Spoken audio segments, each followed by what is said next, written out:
चलिए ठीक है। तो हम लोगों ने देखा था क्या क्या टॉपिक, एक बार थोड़ा रिकॉल कराते हैं। देखिए जैसे हमारा टॉपिक था जो महत्वपूर्ण भाग थे और महत्वपूर्ण अनुसूचियाँ थी। जैसे हमने कहा सबसे पहले देखना भाग यानी संविधान को कितने भाग में बांटा गया है, 22 भागों में। ठीक है, कितने अनुच्छेद में बांटा गया था, है तो लगभग 450 प्लस है, लेकिन वैसे 395 अनुच्छेद। ठीक है, फिर उसके बाद देखेंगे अनुसूचियाँ कितनी हैं, कितनी अनुसूचियाँ हैं, 12 अनुसूचियाँ कितनी हैं, 12 अनुसूचियाँ हैं। तो संविधान में इन सभी बिंदुओं पर ठीक है विस्तृत रूप से बात कही गई है। तो 22 भागों में बांटा गया है भारतीय संविधान, कितने भागों में, 22 भागों में। और इस 22 भागों को देखा जाए तो अलग अलग भाग में अपना अलग अलग महत्व है। जैसे आज हम भाग 1 पढ़ेंगे, भाग 2 पढ़ेंगे। ठीक है, हो सकता है भाग 3 के कुछ टॉपिक को हम कवर भी करेंगे। समझ में आ गया। अब हम भाग वाइज पढ़ेंगे। तो देखिए एक बार रिकॉल कराते हैं। सबसे पहले हमने देख लिया था इससे पहले भी, प्रस्तावना या उद्देशिका के बारे में पढ़ा, प्रस्तावना या उद्देशिका के बारे में देखा। प्रस्तावना या उद्देशिका क्या है, ये हमारे संविधान का एक दर्पण है, एक प्रतिबिंब है, एक झलक है जो इस प्रस्तावना में दिखाई देता है। यानी कि प्रस्तावना या उद्देशिका में संविधान निर्माताओं ने जो कल्पना किया था कि हमारा संविधान कैसा होगा, उस संविधान का एक अलग से, उस संविधान का क्या है, एक अलग महत्व है। समझ में आ गया। उसके आधार पर प्रस्तावना या उद्देशिका देखा जाए उसका एक संक्षिप्त रूप है। कैसा रूप है, संक्षिप्त रूप। तो आज हम स्टार्ट करने जा रहे हैं। सभी भाग हमने लिखाया था, बताया भी था कौन कौन से भाग इम्पोर्टेंट हैं, ये सारे भाग हमने बताया था। फिर अनुसूचियों के बारे में भी बताया था हमने। आज हम भाग 1 स्टार्ट करते हैं। क्या पढ़ेंगे आज, हमारा टॉपिक होगा भाग 1। भाग 1।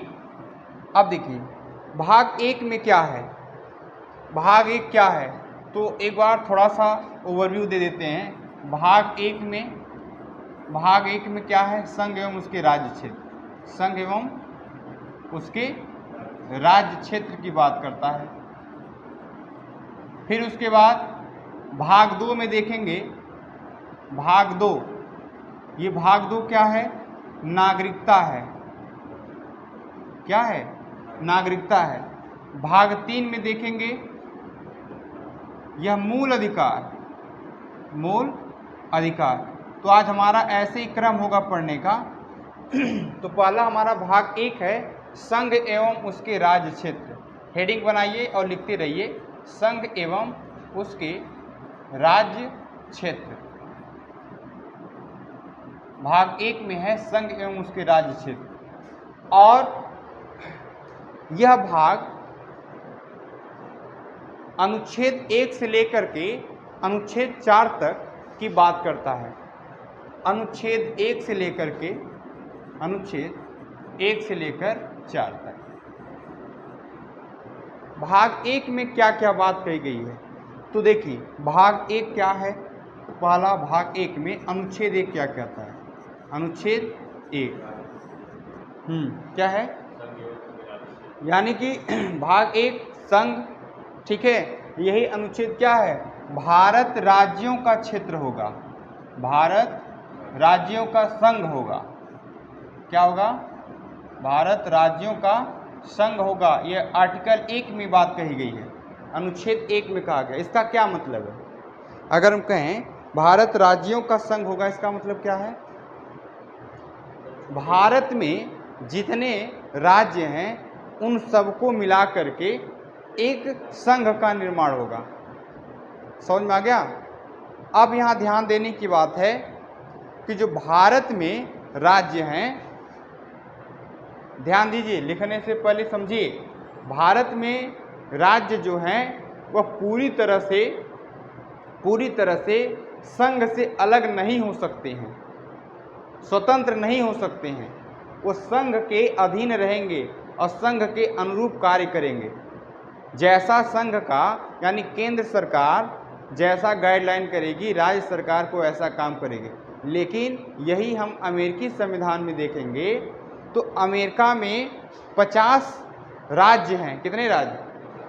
50 राज्य हैं और 50 राज्यों का अपना एक समूह है। जैसे अलग अलग राज्य हैं और अलग अलग राज्य जो हैं वह राज्य स्वतंत्र रूप से कार्य करते हैं, लेकिन भारत में भी कार्य करते हैं, लेकिन संघ के अधीन है। वहाँ पर राज्य मिल करके एक संघ बना है, यानी कि वहाँ पर राज्य मजबूत स्थिति में है, लेकिन यहाँ पर संघ के अधीन राज्य हैं। बात समझ आ गया? ये अलग नहीं हो सकते हैं। ठीक है, तो अनुच्छेद 1 में क्या कहा गया? भारत राज्यों का संघ होगा। फिर हम बात करते हैं अनुच्छेद 2 में क्या बात कही गई है। देखिए अनुच्छेद 2 क्या है? अगर संघ चाहे किसी नए राज्यों का गठन कर सकती है, या गठन इन द सेंस कहीं से अगर हम युद्ध करते हैं, किसी क्षेत्र के द्वारा युद्ध करते हैं या किसी देश से हम युद्ध करते हैं, तो उसका क्षेत्र हमारे देश में शामिल होगा कि नहीं होगा? तो ऐसे लिए क्या होगा? उस राज्यों का निर्माण कर सकते, यानी जैसे ही दूसरा राज्य हमारे क्षेत्र में शामिल होगा तो वह भारत सरकार क्या करेगी? एक नए राज्यों को प्रवेश के लिए क्या करेगी? व्यवस्था बनाएगी कि नहीं बनाएगी? तो अनुच्छेद 2 में कहा गया है कि नए राज्यों का प्रवेश, हाँ, नए राज्यों का प्रवेश। बात समझ आ गया? समझ में आ गया? अनुच्छेद 2 में। अनुच्छेद 3 में क्या बात कही गई है? ध्यान से देखिए, 2 और 3 में कंफ्यूजन क्या होता है?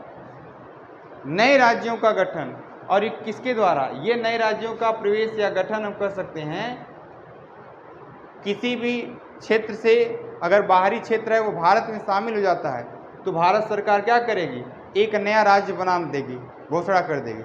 अब अनुच्छेद 3 में क्या कहा गया है? अनुच्छेद 3 में कहा गया है जितने भारत में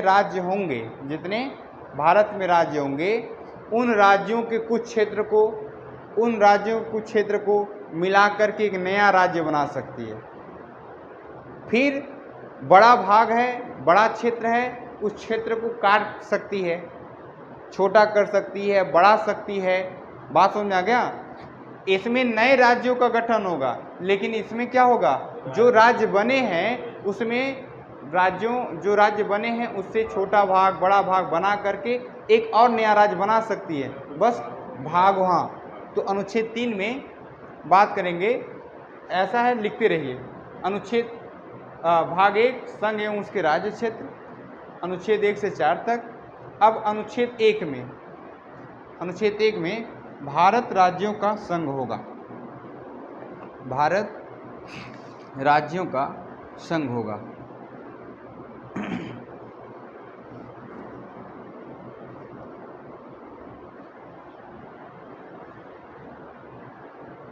भारत राज्यों का संघ होगा। देखिए, इस संघ का अर्थ अलग अलग है। 2 प्रकार के संघ हैं। एक है संघ, ध्यान से देखिए, एक संघ जो देखा जाए कनाडा, और एक संघ अमेरिका। अभी दोनों में है संघ, लेकिन भारत किस देश से ये जो संघ का प्रावधान है, यानी कि ये जो संघ बनाया गया है, वो किस देश से मेल खाता है या वहाँ से मिलता जुलता है? अमेरिका या कनाडा से? नहीं, वह है कनाडा। जो भारत में संघ की व्यवस्था की गई है वह कनाडाई संविधान से लिया गया है या प्रेरित है। इसका क्या मतलब है अब हम बताने जा रहे हैं, वही ध्यान दीजिए। इसका आशय ये है, संघ का मतलब ये है, यहाँ पर ध्यान दीजिए, संघ का आशय ये है, हमने कहा अलग अलग राज्य मिल करके क्या बनाएंगे? एक संघ का निर्माण करेंगे, छोटे छोटे राज्य। समझ में आ गया। अमेरिका में भी क्या है, ऐसे जो राज्य छोटे छोटे राज्य हैं उनको मिला करके एक बड़ा संघ बनाया गया है, और यह राज्य मजबूत स्थिति में है। कैसी स्थिति में है? जब चाहेंगे राज्य अलग हो सकते हैं अमेरिकी संविधान में। अगर इनके पास ऐसा पावर है कि यह राज्य अलग होने की स्थिति में हो सकते हैं। लेकिन भारत कनाडा में आते हैं। कनाडा में कहा गया है यह जो राज्य होंगे वह केंद्र सरकार यानी कि केंद्र सरकार के अधीन होंगे, वह अलग नहीं हो सकते हैं, अलग नहीं हो सकते हैं। स्वतंत्र रूप से कार्य तो कर सकते हैं लेकिन अलग नहीं हो सकते हैं। समझ में आ गया। तो कनाडा के संविधान में कहा गया है कि केंद्र मजबूत स्थिति में है। कैसे है? राज्य सरकार तो है लेकिन सर्वे सर्वा कौन है? केंद्र सरकार है। तो कनाडा के संविधान से लिया गया है संघीय व्यवस्था। भारत में संघीय व्यवस्था का प्रावधान कहाँ से लिया गया है? कनाडाई संविधान से। बात समझ आ गया। तो देखिए अनुच्छेद 1 में हमने लिखा भारत राज्यों का संघ होगा, ठीक है। इसी में लिख लीजिए, नोट करके यहीं पर थोड़ा सा पॉइंट लिख लीजिए। राज्यों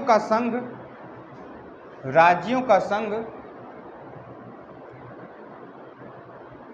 शब्दावली कनाडा के संविधान से प्रेरित है।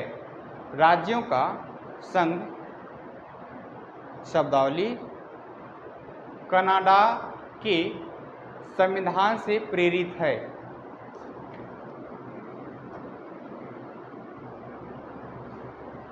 अर्थात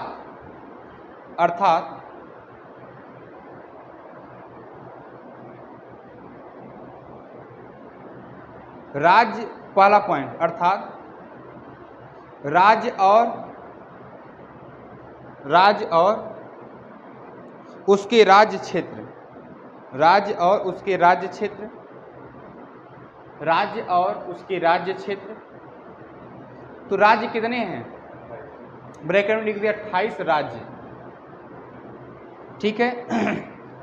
दूसरा पॉइंट संघ शासित प्रदेश। दूसरा पॉइंट है संघ शासित प्रदेश। संघ शासित प्रदेश में कितने संघ शासित प्रदेश हैं? 8।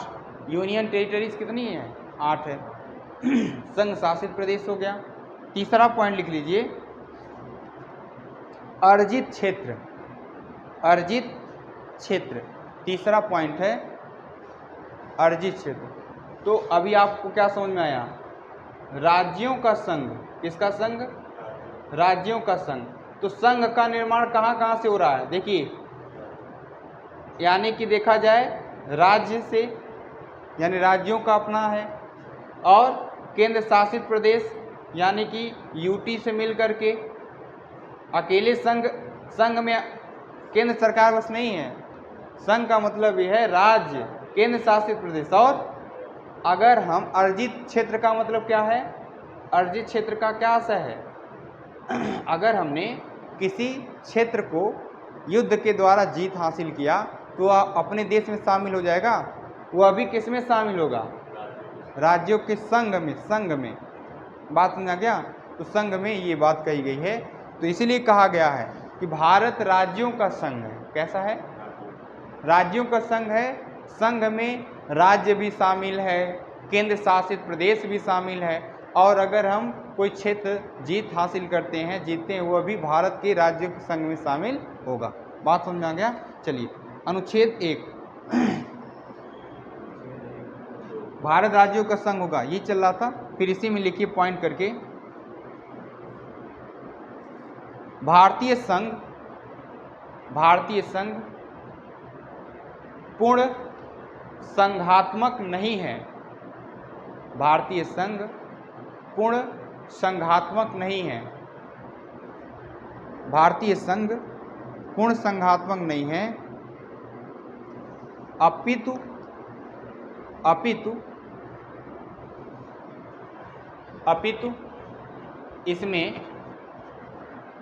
इसमें एकात्मक के लक्षण भी विद्यमान हैं।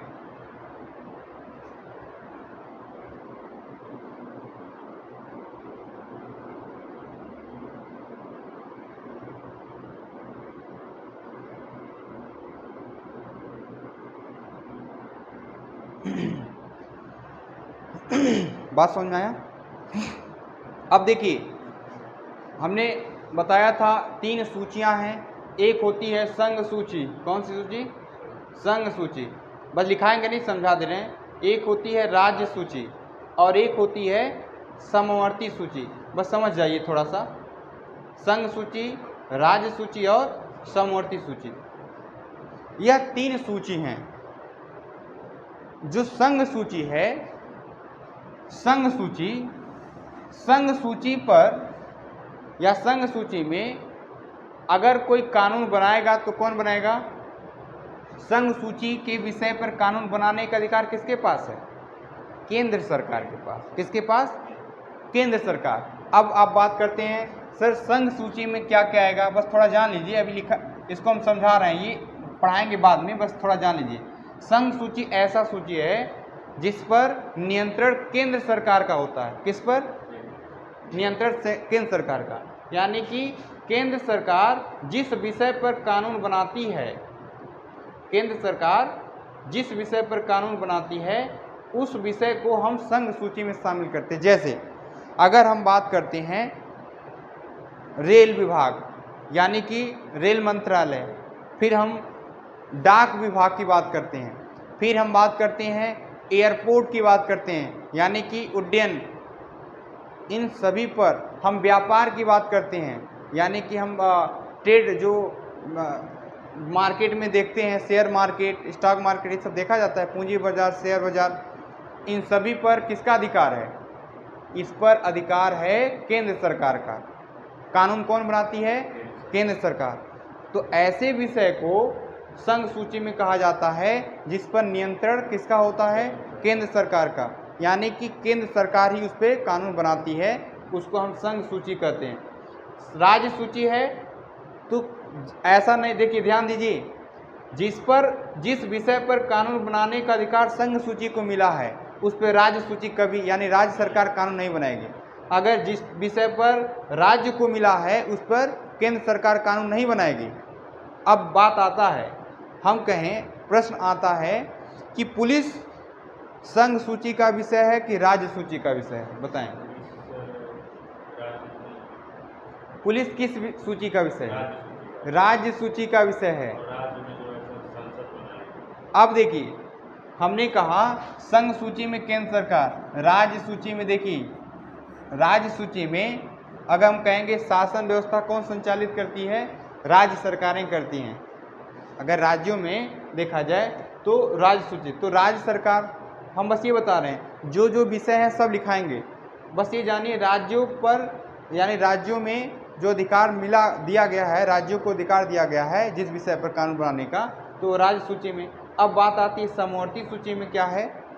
जहां पर केंद्र सरकार और राज्य सरकार दोनों लोग मिलकर के कानून बनाते हैं, दोनों लोग अपनी सहमति के आधार पर कानून बनाते हैं, तो ऐसे विषय को हम समवर्ती सूची में शामिल करते हैं। अब बात आती है, क्या संघ सूची यानी केंद्र सरकार और राज्य सरकार आपस में लड़ते नहीं हैं कभी कभी किसी मुद्दे पर? हाँ, बिल्कुल हो जाता है। तो कि कौन हावी होता है? केंद्र सरकार का जो रूल और रेगुलेशन होगा, यानी जो गाइडलाइन होगी, वही फॉलो करना पड़ेगा राज्य सरकार को। तो कहने का मतलब है समवर्ती सूची में भी हावी है केंद्र सरकार, और संघ में अपने क्षेत्र में तो है ही। बात समझ में आ गया?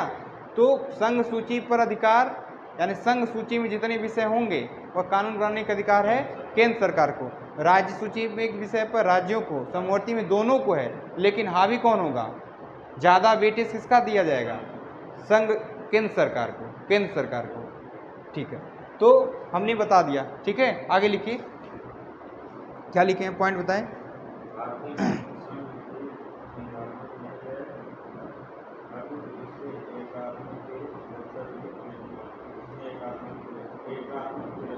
ठीक है, लिखिए, केसी वियर, पॉइंट करके लिखिए। केसी वियर ने, स्टेटमेंट आता है, केसी वियर ने भारतीय संघ को अर्ध संघात्मक कहा है। केसी वियर ने भारतीय संघ को अर्ध संघात्मक कहा है।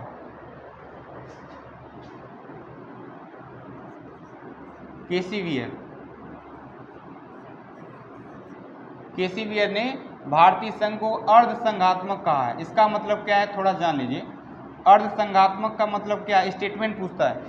जैसे जहां पर देखिए, ध्यान दीजिए, संघ का मतलब है कि सहमति के आधार पर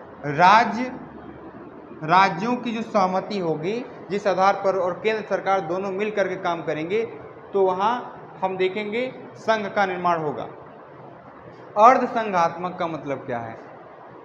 और देखिए, ब्रिटेन में एकात्मक यानी कहा जाए एक ऐसा कानून जहां सब पर वही लागू होगा। एक कानून है तो सब पर लागू होगा। लेकिन भारत में ऐसा नहीं है। भारत में केंद्र एकदम मजबूत भी नहीं है और केंद्र एकदम कमजोर भी नहीं है। तो दोनों क्या है, मिला जुला रूप है। इसीलिए भारत को अर्ध संघात्मक कहा गया है। बात समझ में आ गया? न भारत अगर इसलिए कहा गया, क्यों? अगर कभी ऐसा समय आता है जब उसे एक्शन लेना रहता है केंद्र सरकार को, तो वह मजबूत स्थिति में आ जाती है। तो उसका स्थिति कैसा हो जाता है, एकदम पावरफुल हो जाता है।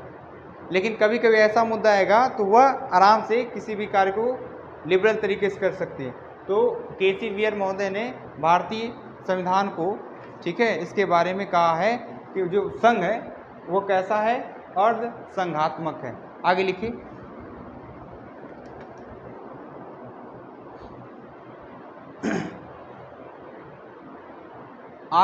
ऑस्टिन ने, ऑस्टिन, ये ऑस्टिन है। ऑस्टिन ने, आइंस्टीन नहीं है, ये ऑस्टिन क्या कहा है, लिखिए। ऑस्टिन ने भारतीय संघ को सहयोगी संघवाद कहा है। ऑस्टिन ने भारतीय संघ को सहयोगी संघवाद कहा है।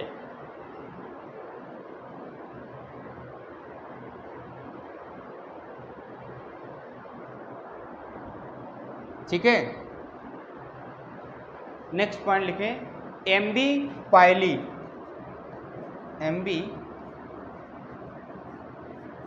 एमबी पायली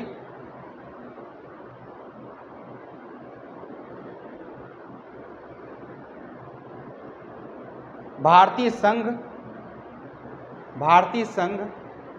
इन्होंने क्या कहा, भारतीय संघ पूर्ण संघात्मक नहीं है। भारतीय संघ पूर्ण संघात्मक नहीं है, पूर्ण संघात्मक नहीं है, अपितु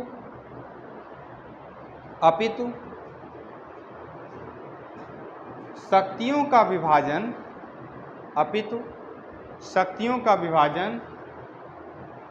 केंद्र और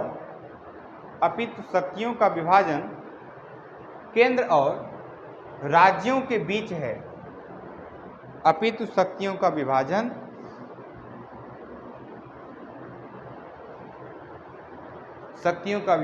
केंद्र और राज्यों के बीच है। लेकिन केंद्र मजबूत स्थिति में है। मजबूत स्थिति में है।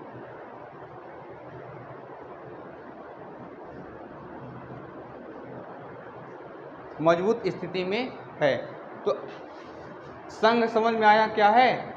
संघ केंद्र और राज्य दोनों का महत्व है। बस ये दोनों आपसी तालमेल बना करके कार्य करते हैं। लेकिन इन दोनों मुद्दे पर केंद्र सरकार क्या है, मजबूत है, ज़्यादा हावी है।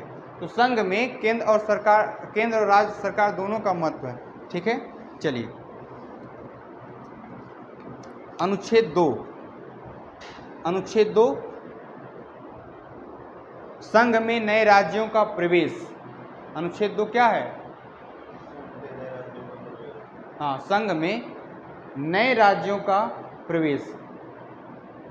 अनुच्छेद 2 संघ में नए राज्यों का प्रवेश। अनुच्छेद 2 संघ में नए राज्यों का प्रवेश। अनुच्छेद 3, अनुच्छेद 3 नोट करें। तो अभी हमने बता दिया नए राज्यों का प्रवेश, ठीक है। अनुच्छेद 3 लिखें, राज्य का पुनर्गठन, राज्यों का पुनर्गठन, राज्यों का पुनर्गठन, राज्यों का पुनर्गठन। अब ये बताए, अभी हमने क्या कहा है कि केंद्र सरकार कई अलग अलग हो सकता है कई राज्यों के हिस्से को, देखिए हमने क्या कहा, किसके पास अधिकार है कि राज्यों को तोड़ सकती है, बड़ा कर सकती है, छोटा कर सकती है, नाम में परिवर्तन कर सकती है। किसके पास अधिकार है? यह अधिकार संसद के पास है। तो राज्यों का पुनर्गठन कौन करता है? संसद। समझ में आ गया? राज्यों का अब बताएं पुनर्गठन का मतलब क्या है? पॉइंट करके, पॉइंट ऐसे लिख लें। पुनर्गठन का मतलब क्या है? संसद विधि द्वारा, संसद विधि द्वारा, संसद विधि द्वारा 2 या 2 से अधिक राज्यों को, 2 या 2 से अधिक राज्यों को मिलाकर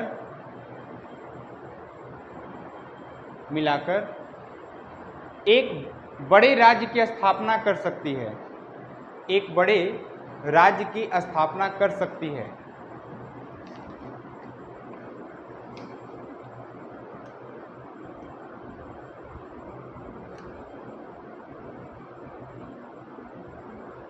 ठीक है, दूसरा पॉइंट इसी में लिख लें, किसी राज्य को 2 या 2 से अधिक, किसी राज्य को 2 या 2 से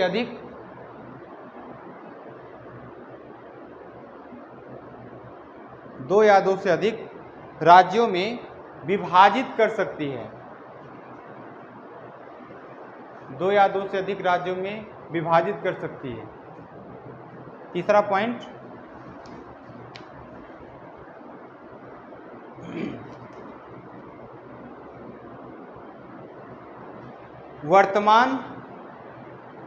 तीसरा पॉइंट, वर्तमान राज्यों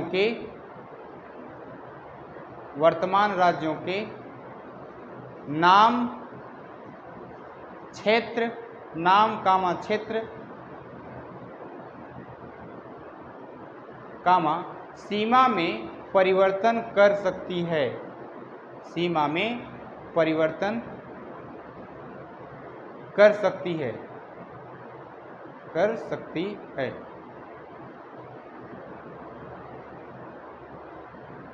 बात समझ में आ गया? तो एक बार रिकॉल करें, अनुच्छेद 1 में क्या कहा गया है? यानी राज्यों का क्षेत्र होगा, जो संघ होगा वह राज्यों का क्षेत्र होगा। अनुच्छेद 2 में क्या कहा गया है? नए राज्यों का प्रवेश होगा, अनुच्छेद 2 में। अनुच्छेद 3 में क्या कहा गया है? नए राज्य गठन होंगे। कहाँ? ये जो राज्य पहले से निर्मित हैं उसमें परिवर्तन किया जा सकता है, नाम में परिवर्तन हो सकता है, उनका क्षेत्र को छोटा या बड़ा किया जा सकता है, ठीक है, उनकी सीमाओं में परिवर्तन कर सकते हैं, या राज्यों को 2 भागों में या 2 से अधिक भागों में भी बांट सकते हैं। ये काम संसद का है। तो अनुच्छेद 3 में बात करेंगे। अनुच्छेद 4 क्या है? अनुच्छेद 4 लिखें, अनुच्छेद 4, अनुच्छेद 4 अब ध्यान से थोड़ा 1 मिनट सुन लें। अनुच्छेद 4 का मतलब क्या है? अनुच्छेद 2 में ये हो गया, अनुच्छेद 3 में तो आपने सुना होगा एक होता है अनुच्छेद, हम बता दें, अनुच्छेद 368। क्या? अनुच्छेद 368। अनुच्छेद 368 क्या है? इसको कहते हैं संविधान में संशोधन। ये जो अनुच्छेद है इसके द्वारा संविधान में संशोधन किया जाता है। क्या किया जाता है? संविधान में संशोधन। कुछ भी करना होगा तो अनुच्छेद 368 के तहत संविधान में संशोधन किया जाएगा। तो अगर जो नए राज्यों का गठन हो रहा है, नए राज्य आ रहे हैं, शामिल हो जा रहे हैं भारत में, या छोटे छोटे राज्यों को मिलाकर के संसद ने अलग राज्य बना दिया, ठीक है, तो इन दोनों बातों को हम ये नहीं कहेंगे कि अनुच्छेद 368 के अधीन संशोधन करके किया जा रहा है। क्या? नहीं समझ में आया? हमने क्या कहा? इसका मतलब क्या है? अनुच्छेद 2 और अनुच्छेद 3 में जो बात की जा रही है उसको हम संविधान संशोधन 368 के तहत नहीं मानेंगे। इसका मतलब ये है, यह जो संशोधन हम लोग कर रहे हैं, इस जो काम कर रहे हैं, यह किसी संशोधन के द्वारा नहीं, बल्कि एक साधारण बहुमत के द्वारा जैसे प्रक्रिया होती है उसके द्वारा हम इसको करते हैं। बात समझ में गया? लिख लें नोट करके। अनुच्छेद 4 अनुच्छेद 4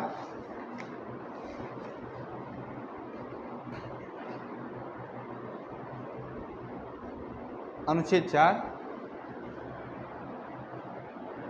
अनुच्छेद 2 तथा 3 अनुच्छेद 4 में लिख सकते हैं। अनुच्छेद 4 में, अनुच्छेद 2 तथा अनुच्छेद 3 में जो बात कही गई है, अनुच्छेद 2 तथा अनुच्छेद 3 में जो बात कही गई है उसे अनुच्छेद 368 उसे अनुच्छेद 368 के तहत अनुच्छेद 368 के तहत संविधान संशोधन नहीं माना जाएगा। संविधान संशोधन नहीं माना जाएगा।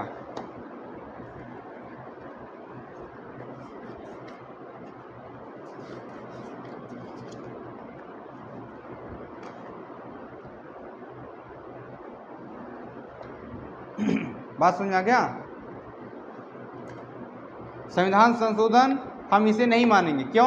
हमने क्या कहा? अनुच्छेद 368 में जो बात कही गई है, अनुच्छेद 368 संविधान संशोधन की बात करता है। कोई अगर संविधान में किसी प्रकार का देखा जाएगा परिवर्तन करने की बात की जाएगी, ठीक है, सुधारात्मक प्रक्रिया की बात की जाएगी, तो वह संशोधन अनुच्छेद 368 के तहत वह भी कौन करता है? संसद ही करती है, लेकिन वहाँ संविधान संशोधन कहा जाता है। लेकिन यह जो बात की गई है तो यह इसे नहीं, साधारण बहुमत के द्वारा, जैसे बिल आया, राज्य लोकसभा में आया, राज्यसभा में आया, ठीक है, पास हो गया तो ठीक है, अनुच्छेद 4 हो गया, ठीक है ना। तो अनुच्छेद 1 से 4 तक ये संघ और उसके राज्य क्षेत्र की बात करता है। भाग 1 में ये सारे पॉइंट हमने देख लिया। चलिए, बात समझ में आ गया? अब हम बात करते हैं भाग 2। भाग 2, और यह भाग 2 क्या है? नागरिकता है। अब भाग 2 में अनुच्छेद, आर्टिकल की बात कहाँ करते हैं? अनुच्छेद 5 से लेकर के 11 तक। तो नागरिकता अनुच्छेद 5 से लेकर के 11 तक। तो देखें अनुच्छेद 5, 6, 7, 8 क्या कहता है?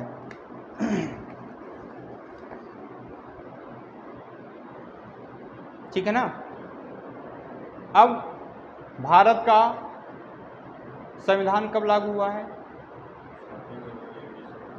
यानी कि पूर्ण रूप से संविधान लागू हुआ है 26 जनवरी 1950 को। तो किसे नागरिक कहा जाएगा? कुछ लोग ऐसे थे, भारत का जब संविधान नहीं बना था या संविधान लागू नहीं हुआ था, उससे पहले भी भारत में रह रहे हैं। लागू होने के बाद जो यहाँ के लोग थे किसी दूसरे जगह शिफ्ट हो गए थे, दूसरे देश में चले गए थे, ठीक है, कुछ पाकिस्तान चले गए थे, अलग अलग क्षेत्रों में चले गए थे। तो उनके लिए भारत सरकार ने या भारतीय संसद ने एक व्यवस्था अपनाया, किसे नागरिक माना जाए और किसे नागरिक न माना जाए। तो नागरिकता देने का प्रावधान वो केंद्र सरकार यानी संसद को है। किसे है? यानी केंद्र सरकार के पास वो पावर है, किसे वह नागरिक बनाए किसे न। अगर संसद के पास पावर यह है कि किसी की नागरिकता को छीन सकती है और किसी की नागरिकता को दे सकती है, वो किसके पास अधिकार है? संसद के पास। तो देखिए अनुच्छेद 5 से लेकर के 11 तक पॉइंट लिखें। संविधान निर्माण के उपरांत संविधान निर्माण के उपरांत संविधान निर्माण के उपरांत 26 जनवरी, मतलब ब्रैकेट में लिख दीजिए 26 जनवरी 1950, 26 जनवरी 1950 संविधान निर्माण के उपरांत संविधान के अनुसार हाँ 1950 संविधान के अनुसार संविधान के अनुसार 4 श्रेणियों के लोग भारत के नागरिक बने। 4 श्रेणियों के लोग भारत के नागरिक बने। 4 श्रेणी, 4 क्राइटेरिया तैयार किया गया और उसी के आधार पर नागरिकता देने का प्रावधान किया गया। वह 4 श्रेणी क्या है? पहला लिखें, यदि उसका जन्म भारत में हुआ हो। पहला पॉइंट, यदि उसका जन्म भारत में हुआ है।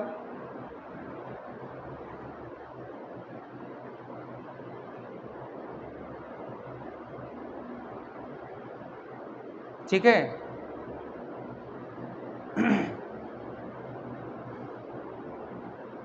या उसके माता पिता में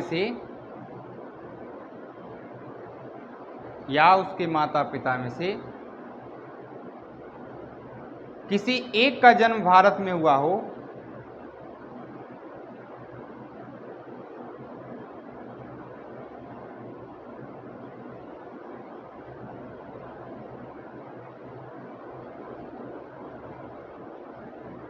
या तीसरा पॉइंट, या संविधान लागू होने के 5 वर्ष पहले, या संविधान लागू होने से पहले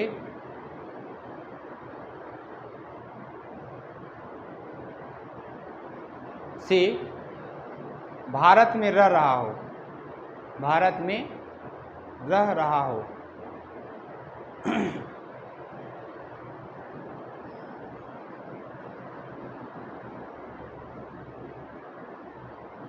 नीचे लिखें, रह रहा हो। इन तीनों में से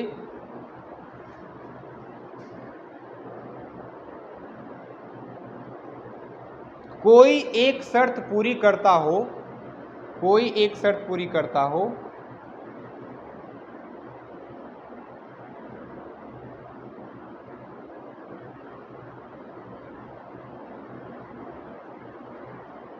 कोई, ठीक है, शर्त पूरी करता हो तथा वह भारत का मूल निवासी हो,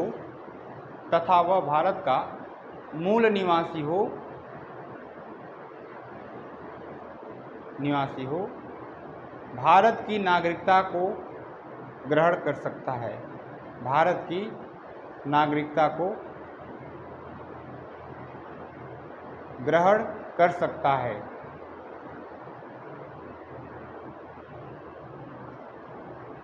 बात समझ में आया? नहीं आया तो एक बार हम फिर से बता देंगे। नागरिकता का मतलब ये है, अगर 3 कंडीशन है। अगर कोई व्यक्ति, संविधान लागू हुआ है 26 जनवरी 1950 को, उसके पहले लागू होने से 5 साल पहले से भारत में रह रहा हो, तब भारत का नागरिकता प्राप्त कर सकता है। दूसरा कंडीशन, ये पहला हो गया। दूसरा क्या है? अगर वो भारत का ही हो, भारत के राज्य क्षेत्र में ही जन्म लिया हो। तीसरा, अगर उसके माता पिता, कोई ऐसा व्यक्ति है, कोई, चाहे माता हो सकती है चाहे पिता हो सकता है, दोनों में से अगर कोई भी उसके माँ बाप यहाँ के भारतीय क्षेत्र यानी भारत के मूल निवासी हैं वह भी नागरिकता प्राप्त कर सकता है। ठीक है, चलिए यह ठीक है ना, ये बात की गई 5 साल पहले जो लिखे थे अनुच्छेद 5 में, जो 5 वर्ष पहले लिखे ना, 5 वर्ष पहले से ही भारत में रह रहा हो तो यह लिख लें ब्रैकेट में अनुच्छेद 5, यही बात की गई है। जो 5 साल पहले से भारत में रह रहा है तो अनुच्छेद 5 की बात करता है। जो लिखे हैं 5 वर्ष पहले से ही भारत में रह रहा है वो अनुच्छेद 5 है। बात समझ आ गया? अनुच्छेद 6 लिखें, अनुच्छेद 6 पाकिस्तान से भारत आने वालों की नागरिकता। पाकिस्तान से अनुच्छेद 6 है, जो पाकिस्तान चले गए लेकिन बाद में भारत की नागरिकता, पाकिस्तान से भारत आने वालों की नागरिकता।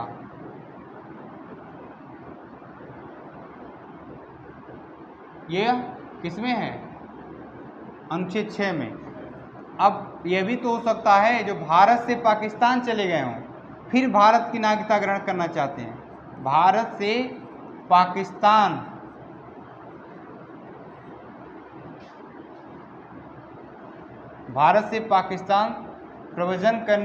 प्रव्रजन पाकिस्तान जाने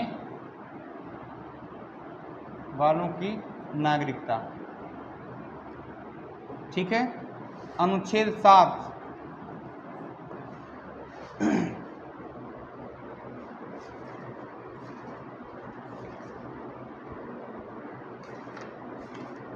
अनुच्छेद 7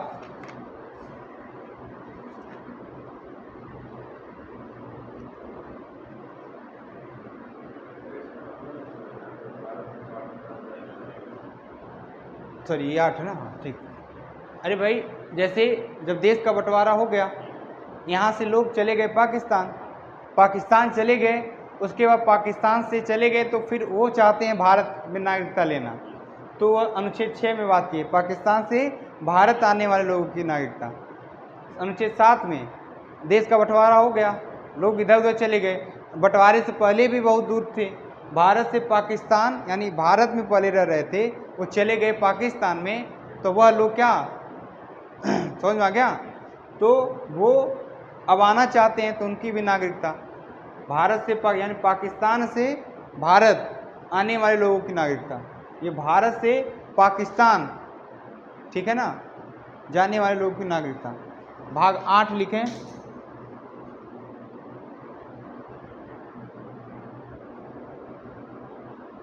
अनुच्छेद 8 में लिखें भारतवंशियों की नागरिकता। भारतवंशियों की नागरिकता अनुच्छेद 8 में क्या कहा गया है? भारतवंशी लिखिए, भारतवंशियों की नागरिकता।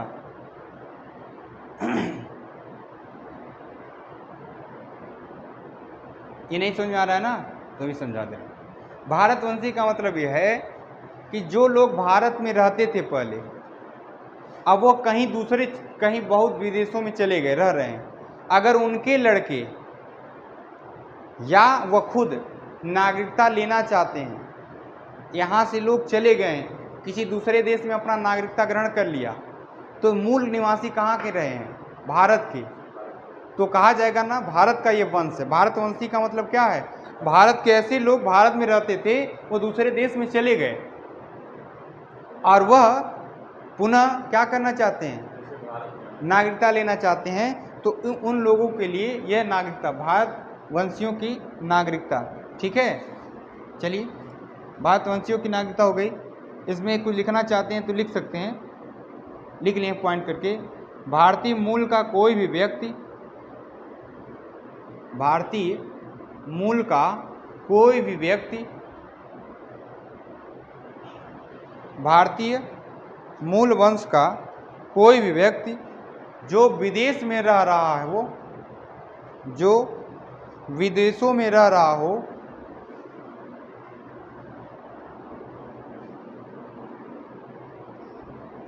जो विदेशों में रह रहा हो वहाँ स्थित भारतीय दूतावास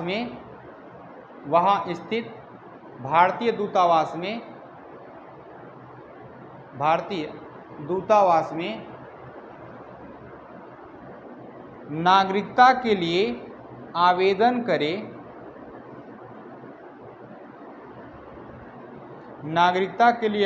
करे,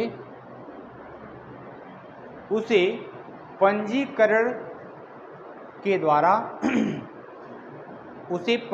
के द्वारा भारत का नागरिकता प्रदान किया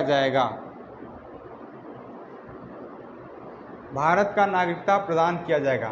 यानी भारतवंशियों की नागरिकता।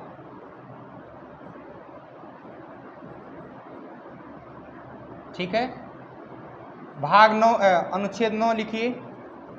अनुच्छेद 9 क्या कहता है? अनुच्छेद 9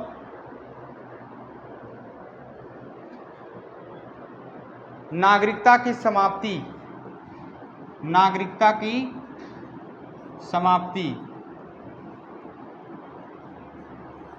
बहुत इंपॉर्टेंट है ये आर्टिकल बहुत इंपॉर्टेंट है। जो 5 लिखाए थे वो अनुच्छेद 5 इंपॉर्टेंट है ना। अनुच्छेद 9 भी इंपॉर्टेंट है। यानी कि नागरिकता की क्या है? समाप्ति।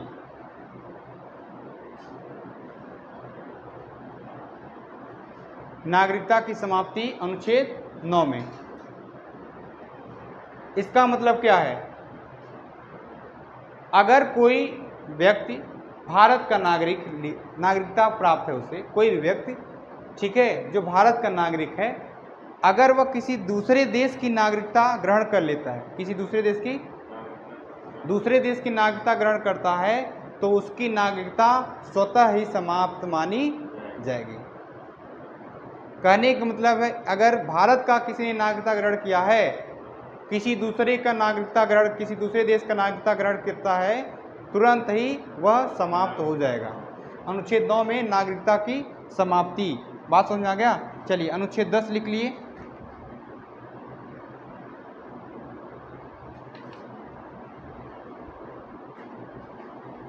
अनुच्छेद 10 नागरिकता का अपहरण जिसे कहा जाता है, यह संसद के पास अधिकार है।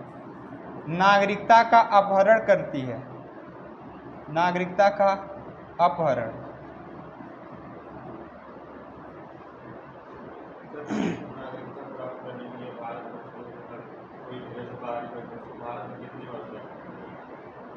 फिर से पूछे।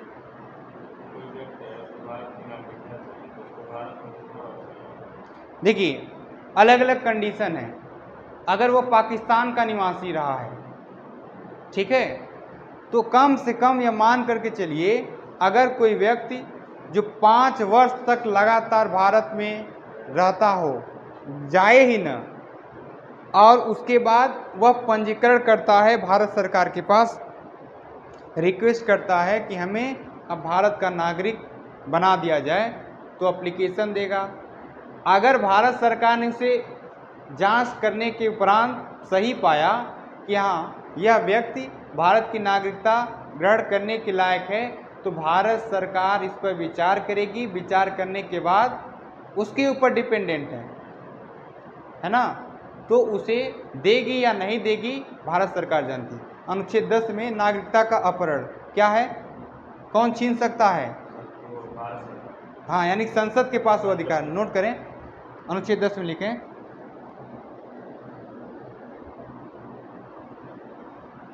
संसद नागरिकता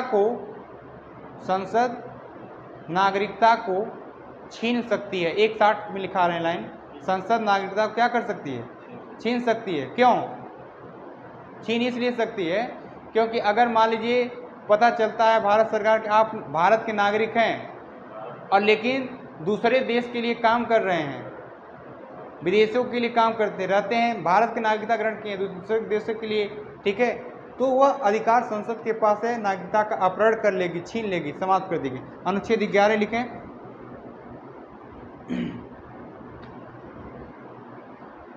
अनुच्छेद 10 और 11 दोनों का अधिकार किसके पास है? संसद के पास है। लिखें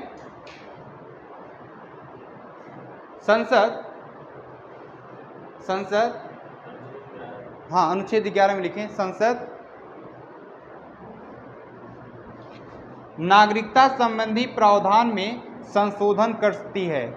संसद नागरिकता संबंधी प्रावधान में संशोधन कर सकती है। संसद नागरिकता संबंधी प्रावधान में संशोधन कर सकती है।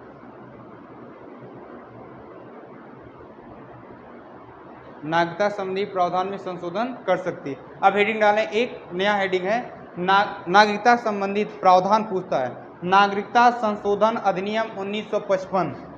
नागरिकता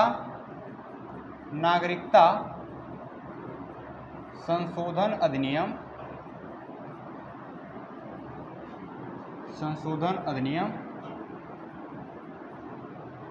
1955। यह एक अधिनियम है जिसके आधार पर किसी भी व्यक्ति को नागरिक, ठीक है, या नागरिकता प्रदान किया जाता है। किस किस आधार पर?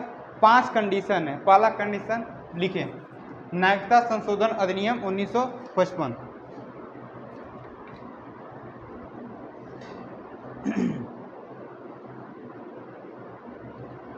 एक पहली लाइन लिख लें, एक 2 पॉइंट लिख लें। 26 जनवरी 1950 के बाद 26 जनवरी 1950 के बाद 26 जनवरी 1950 के बाद लोगों को नागरिकता देने का प्रावधान नहीं था।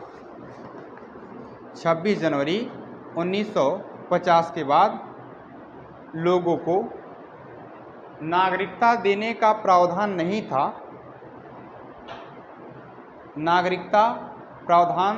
नागरिकता देने का प्रावधान नहीं था। अतः संसद ने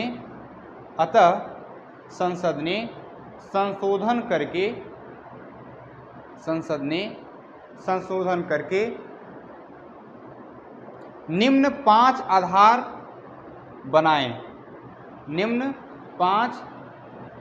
बनाए। पहला है जन्म से नागरिकता। 5वां आधार में किस 5 आधार पर? जन्म से नागरिकता। दूसरा है वंश परंपरा से नागरिकता। वंश परंपरा से नागरिकता।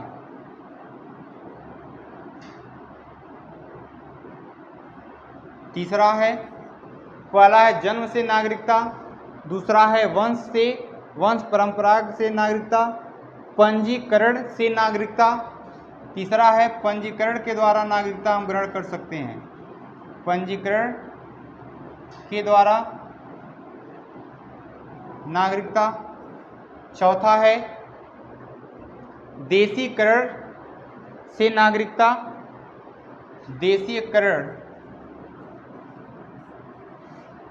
देशीकरण से नागरिकता।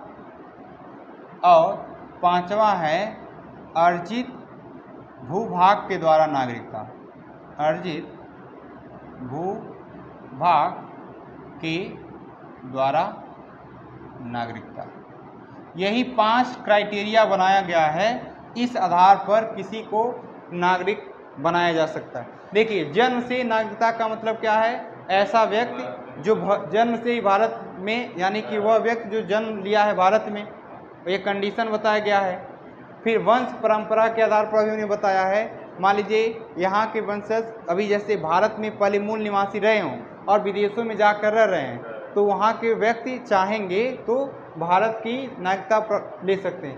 पंजीकरण के द्वारा, ये हमने क्या कहा, कोई भी विदेशी है जो भारत में लगातार कई वर्षों तक रह रहा है, 5 साल 10 साल, जो भी कंडीशन बताया गया है, उस आधार पर भारत सरकार के पास उसने रजिस्ट्रेशन किया कि हमें रिक्वेस्ट किया कि हमें नागरिकता भारत का दे दिया जाए, तो वह पंजीकरण के द्वारा उसे प्राप्त किया जाएगा। देशीकरण से नागरिकता, ठीक है। अर्जित भूभाग वाला क्या है?